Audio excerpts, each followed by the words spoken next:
Assalamualaikum guys, welcome back to our channel. This is Zoran Akhtar and this is Zahir Abbas. तो क्या जान आप सबकी उम्मीद करता हूँ खैरियत से होंगे। तो आज BTS की कोई वीडियो नहीं लेके आए, सॉरी BTS आर्मी। आज हमारी वीडियो इंडिया से है क्योंकि इंडिया के हमने जो भगवान हैं, जो गॉड्स हैं, उन पे एक सीरीज स्टार्ट की हुई थी। उस पर हम लोगों को काफ़ी सारा इंडियन आवाम का प्यार मिल रहा है और व्यूज़ भी आ रहे हैं काफ़ी। सो इसलिए हम एक और भगवान, एक और गॉड जिनको बहुत ज़्यादा माना जाता है और गुजरात में तो ख़ास तौर पे बहुत ज़्यादा माना जाता है, तो उन पे हम लोग रिएक्शन लेके आपकी खिदमत में हाजिर हो चुके हैं। वीडियो के टाइटल और थंबनेल से आपको अंदाज़ा हो रहा होगा, लेकिन फिर भी मैं बताता चलूँ। वीडियो का नाम है श्री कृष्णा जन्म गाथा हिंदी कहानी, ठीक है, भक्ति स्टोरीज़।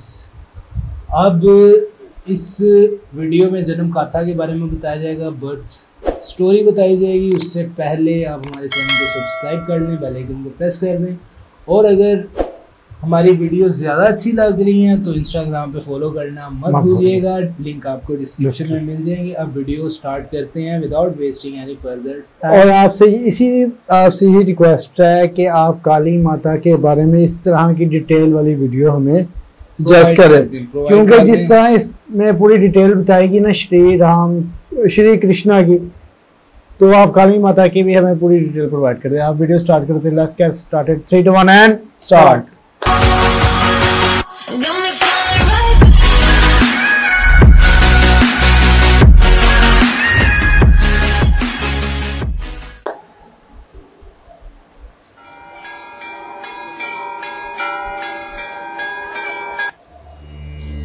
आपको थोड़ा सा भी, हाँ बस ठीक है।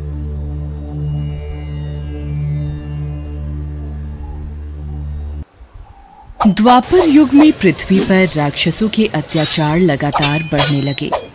पृथ्वी गाय का रूप धर भगवान ब्रह्मा और विष्णु के पास गई। हे भगवान, धरती पर राक्षसों के अत्याचार बढ़ते ही जा रहे हैं, कुछ कीजिए प्रभु। हे नारायण, अब आपको पृथ्वी की रक्षा के लिए धरती पर 8वें अवतार के रूप में अवतरित होने का समय आ गया है।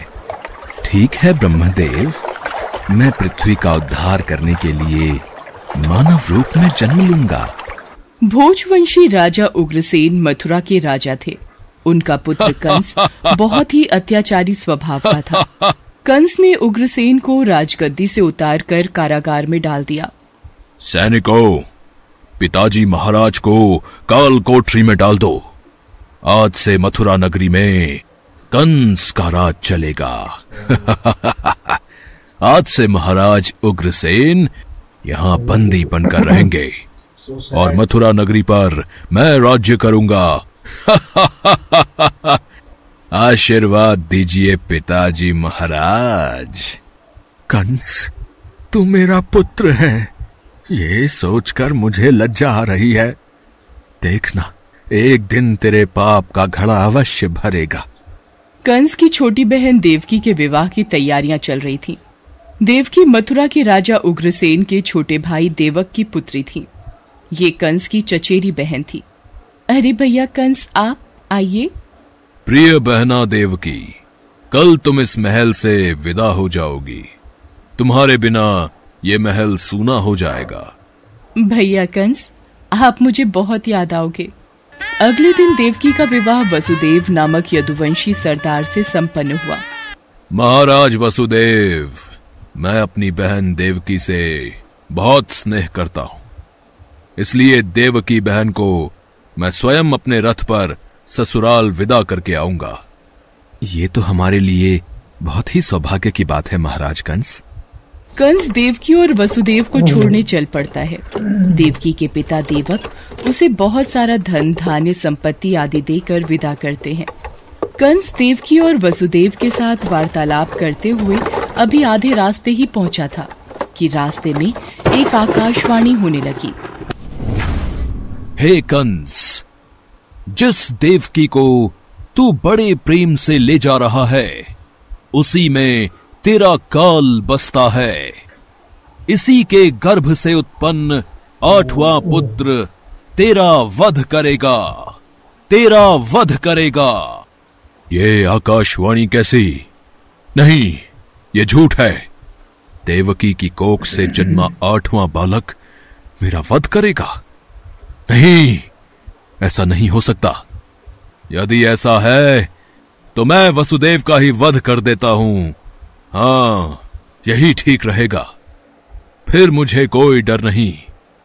नहीं भैया, इनका वध मत करो। मैं आपके आगे हाथ जोड़ती हूँ। मेरा सुहाग मत उजाड़ो भैया कंस।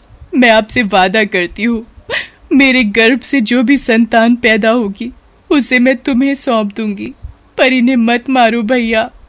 ठीक है, मैं वसुदेव का वध नहीं करूंगा, पर तुम दोनों अब मथुरा के महल की काल कोठरी में बंदी बनकर रहोगे। कंस, देवकी तुम्हारी प्रिय बहन है, मुझे काल कोठरी में बंद कर दो, पर देवकी को छोड़ दो। कंस ने वसुदेव और देवकी की एक बात न सुनी और वसुदेव और देवकी को कारागृह में डाल दिया। देवकी वसुदेव दोनों बहुत ही दुखी और हताश हो रहे थे। स्वामी, मेरी वजह से आज आपको कारागृह में रहना पड़ रहा है। मैं ही आपके लिए दुख और विपदा का कारण बनी हूँ। नहीं देवकी, नहीं, ऐसा मत कहो। मैं तुम्हें पत्नी रूप में पाकर बहुत प्रसन्न हूँ। हमें एक दिन कंस के पापों से मुक्ति जरूर मिलेगी। पर स्वामी, भैया कंस मेरी कोख से जन्मे सभी बच्चों को मार देंगे। हम क्या करें? देवकी वसुदेव कारागृह में दुख भोग रहे थे। कंस देवकी और वसुदेव को धमकाता रहता था। वसुदेव देवकी के बच्चा पैदा होता और कंस कारागृह में आकर देवकी के हाथ से बच्चे को छीन लेता। ला, ये पुत्र मुझे दे बहना। भैया, मेरे पुत्र को मत मारो भैया। नहीं स्वामी, हमारा पुत्र, मैं अपने सामने ही अपने सभी पुत्रों का वध होते कैसे देख पाऊंगी? देवकी बेहोश हो जाती है। हे ईश्वर, कोई रास्ता दिखाओ। कंस के अत्याचारों से हमें कब मुक्ति मिलेगी प्रभु? देवकी, आंखें खोलो। कंस बहुत ही क्रूर और अत्याचारी राजा था, जिससे प्रजा बहुत डरती थी। दुराचारी कंस ने वसुदेव देवकी के 7 बच्चों को जन्म लेते ही मार डाला। अब 8वां बच्चा होने वाला था। देवकी के 8वें पुत्र के जन्म का समय निकट आ रहा है, इसलिए पहरा और भी बढ़ा दिया जाए। जो आज्ञा महाराज कंस। देवकी वसुदेव के कारागृह में बंदी रहने की बात नंद गांव में वसुदेव के मित्र नंद के कानों तक भी पहुंची। दुराचारी महाराज कंस ने वसुदेव और देवकी को कारागृह में बंदी बना रखा है। देवकी के 8वें पुत्र के जन्म का समय निकट आ रहा है और इधर यशोदा को भी बच्चा होने वाला है। मुझे उनकी सहायता करनी होगी। 8वें बच्चे की रक्षा का उपाय सोचना होगा। जिस समय वसुदेव देवकी को पुत्र पैदा हुआ, उसी समय संयोग से यशोदा के गर्भ से एक कन्या का जन्म हुआ, जो और कुछ नहीं, सिर्फ माया थी। भाद्रपद के कृष्ण पक्ष की अष्टमी को रोहिणी नक्षत्र में श्री कृष्ण का जन्म हुआ। उनके जन्म लेते ही जेल की कोठरी में प्रकाश फैल गया। वासुदेव के सामने शंख चक्र गदा एवं पद्मधारी चतुर्भुज भगवान ने अपना रूप प्रकट कर कहा, वसुदेव, मैं बालक का रूप लेकर देवकी के गर्भ से जन्म ले चुका हूं। मेरा ये अवतार कंस के संहार के लिए ही हुआ है। अब देर न करो, तुम मुझे तत्काल गोकुल में नंद के यहां पहुंचा दो और उनकी अभी अभी जन्मी कन्या को लाकर कंस को सौंप दो। ये कहकर भगवान विष्णु अंतर्ध्यान हो गए। देखते ही देखते वसुदेव जी की हथकड़ियां अपने आप खुल गईं। कारागृह के द्वार अपने आप खुल गए। सभी पहरेदार सो गए। देवकी बेहोश अवस्था में थी। वसुदेव कृष्ण को एक टोकरी में रखकर गोकुल को चल दिए। बारिश और तूफान के बीच नन्हे कृष्ण को उठाए वसुदेव चल रहे थे। यमुना जी का जल स्तर तो बहुत ऊपर हो रहा है। कैसे जाऊं अपने नन्हे बालक को लेकर? हे नारायण, सहायता कीजिए। यमुना नदी श्री कृष्ण के चरणों को स्पर्श करना चाहती थी, इसलिए वो ऊपर हो गई। भगवान ने अपने पैर लटका दिए। चरण छूने के बाद यमुना घट गई। भगवान श्री कृष्ण की इस लीला को वसुदेव भली भांति देख रहे थे। वो यमुना पार कर गोकुल में नंद के यहाँ गए। मैं इस बालक कृष्ण को तुम्हें सौंप रहा हूँ।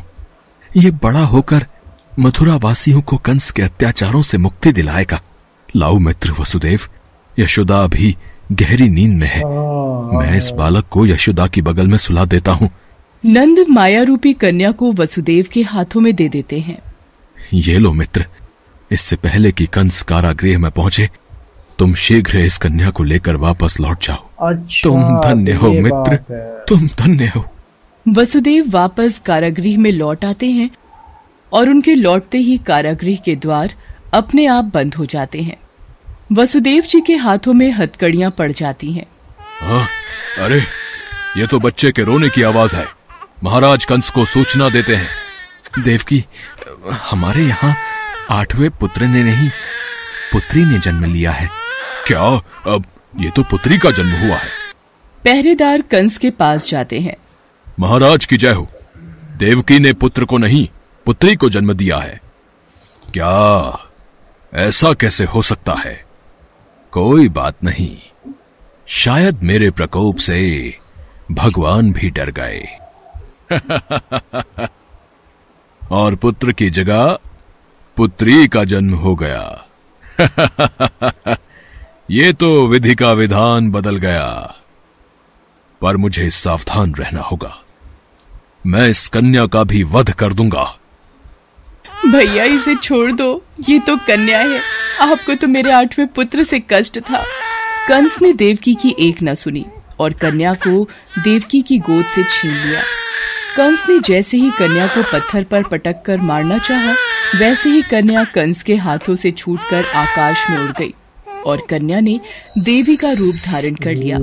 हे कंस, तुझे मुझे मारकर कोई लाभ नहीं मिलेगा। तुझे मारने वाला तो कब का पैदा हो चुका है और गोकुल पहुंच गया है। ये कहकर देवी अंतर्ध्यान हो गईं।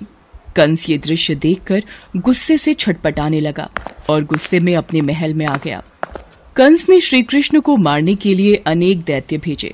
श्री कृष्ण ने अपनी अलौकिक माया से सारे दैत्यों को मार डाला। बड़े होने पर कृष्ण ने कंस को मारकर उग्रसेन को राजगद्दी पर बिठाया। उस दिन से श्री कृष्ण के जन्म महोत्सव को सारे देश में बड़े हर्षोल्लास से जन्माष्टमी के रूप में मनाया जाता है। भगवान कृष्ण की नगरी मथुरा में इस त्योहार की विशेष धूम रहती है और इसी के साथ पूरे ब्रज क्षेत्र में जन्माष्टमी का त्योहार धूमधाम से मनाया जाता है। अच्छा, तो इसलिए कहते हैं, क्या कहते हैं? यशोदा मैया के कहते हैं, जो जिनके पास छोड़ गए थे उनका नाम रहते हैं। हाँ, इनको जन्म देने वाली और थी और पालने वाली और थी, इसलिए इनका नाम लिया जाता है कि 2 माओं वाले हैं। और वीडियो बहुत इंटरेस्टिंग थी, हर फैक्ट एंड फिगर्स इसमें बताया गया। और ये आई थिंक मैं बचपन में ही भी ये वीडियो देख चुका हूँ, लेकिन अब जो देखी है वो डिफरेंट नज़रिए से देखी है, तो मज़ा आया वीडियो देख के। इसमें ये बताया गया है कि आपको बुराई नहीं करनी चाहिए, बुराई का नतीजा हमेशा बुरा ही होता है। आपका जब भी गुनाहों का, पापों का घड़ा भरेगा, तब आपको उसकी सज़ा मिल जाएगी, दुनिया में भी मिलेगी और मरने के बाद भी मिलेगी। क्योंकि जन्नत, दोज़ख, स्वर्ग, नरक दोनों का कॉन्सेप्ट एक ही है। नहीं, दोनों का कॉन्सेप्ट एक ही है, और इस्लाम में भी है और हिंदुइज्म में भी है। इन चीज़ों का कॉन्सेप्ट कि आपको ज़िंदगी में भी सज़ा मिलती है और मरने के बाद भी मिलती है। सो नेक काम किया करें, लोगों के साथ अच्छे से बिहेव किया करें, एक दूसरे का ख्याल रखा करें, ख़ास तौर पे अपने बहन भाइयों का, जो कज़न्स हैं, जो आपसे लोग जुड़े हुए हैं, अटैच हैं, उन लोग का बहुत ज़्यादा ख्याल रखा करें और किसी को आपकी वजह से कभी दुख नहीं होना चाहिए। और मुझे जो वीडियो लगी, इस वीडियो में बहुत मज़ा आया, बहुत अच्छी वीडियो है, पूरी डिटेल से बयान की गई, पूरी स्टोरी उनकी बयान की। मुझे खुद बहुत दुख हुआ कि अपनी ही बहन के 7 बेटों को मार दिया पत्थर पे पटक के। इतने बच्चे यार, कांट इमेजिन। लेकिन फिर जो ऊपर वाले की लाठी है, सब बोलते हैं उसकी आवाज़ कोई नहीं होती, लेकिन जब पड़ती है वो लग पता जाता है। तो अब हम आपसे सजेस्ट करेंगे नेक्स्ट वीडियो हमें सजेस्ट कर दीजिएगा इस तरह के रिलेटेड, या किसी और आप भगवान पे वीडियो चाहते हैं तो वो हमें सजेस्ट कर दीजिएगा, इंडियन गॉड पे वीडियो चाहते हैं हमें सजेस्ट कर दीजिएगा। और अब हम आपसे सजेस्ट करेंगे नेक्स्ट वीडियो के साथ, जल्दी आपकी खिदमत में हाजिर होंगे। तब तक के लिए अपना बहुत सारा ख्याल रखें। अल्लाह हाफ़िज़ एंड पीस।